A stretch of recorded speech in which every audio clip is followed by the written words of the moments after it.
Ngayong araw nga ay may gagawin akong misyon. Kailangan kong i-prepare yung gagamitin sa school ng anak namin. Yung swak nga lang muna sa budget yung pinamili ko.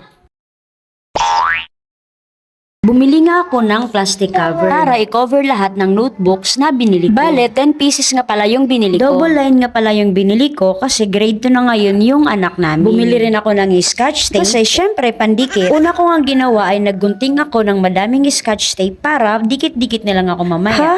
Ano daw? Sunod ay kailangan nating sukatin yung ika-cover natin. Kapag masukat mo na ay guguntingin na. And then, gayahin mo lang yung mga ginagawa ko dyan sa video kasi ang hirap pa yung i-explain. Lalo na kung alam mo naman, natuto nga pala akong mag-cover doon kina tita. Sila kasi yung nagpaaral sa akin nung high school ako. So meaning, doon ako sa kanila nakatira sa Pampanga. Tapos yung mga binibili naming notebooks ay yung mga walang cover kasi nga mas mura yun. Tapos bumibili na lang din ng plastic cover yung tita ko tapos siya na lang din magka-cover. Ako naman ay sitingin-tingin lang muna. Kasi kailangan kong matuto. Para sa susunod ay ako naman yung gagawa. Kaya yung natuto na nga ako na nagbalot ng notebooks and pati nga books and notebooks ng mga kaklase ko ay binalutan ko na rin. Basta lahat ng may book, may iba't ibang paraan tayo ng pagka-cover at ito yung paraan ko. Sinukatan ko na nga lahat para mas mapadali yung trabaho Sana ganito lang kadaling magbalot, no? Yung pagkatapos ng pagsukat, charan! Tapos na. Bale, ito yung mga pinamili ko. Ruler, glue stick, ito yung binili ko kaysa dun sa liquid. Kasi mas madali siyang gamitin and matuyo. Bumili din ako ng assorted colored paper, bond paper na short and long, baunan ng tubig. Ito yung pinili ko kasi may straw and lace din siya. Lalagyan ng alcohol, gunting, mga lapis, isang box na binili ko. Bumili din pala ako nitong lalagyan ng slice bread niya o kung ano namang babaunin niya. Pang grade 2 na papel, syempre. And itong 10 pieces na note. Ito naman yung napili kong pencil case kasi may pantasa na siya. Dalawang lalagyan at magnetic na din yung panglock. Rubberized material yung binili kong sapatos sa kanya kasi nga tagulan din dito sa amin and feeling ko mas matagal siyang magagamit. Plastic envelope with handle. Ito, luma na to. May pinagamitan nga lang ako nito dati. Ito naman yung nabili kong bag online. Bumili din ako ng payong. Ito namang stroller bag ay bigay ng pinsan ko. Naikwento ko kasi sa kanya na kailangan kong bumili ng ganyan and binibigatan kasi sa mga school supplies yung anak namin. Napakalaki nga ng natipid ko dahil sa binigay niya. And samahan nyo naman akong i-prepare itong bag na to and ipasok na rin yung mga nabili kong gamit.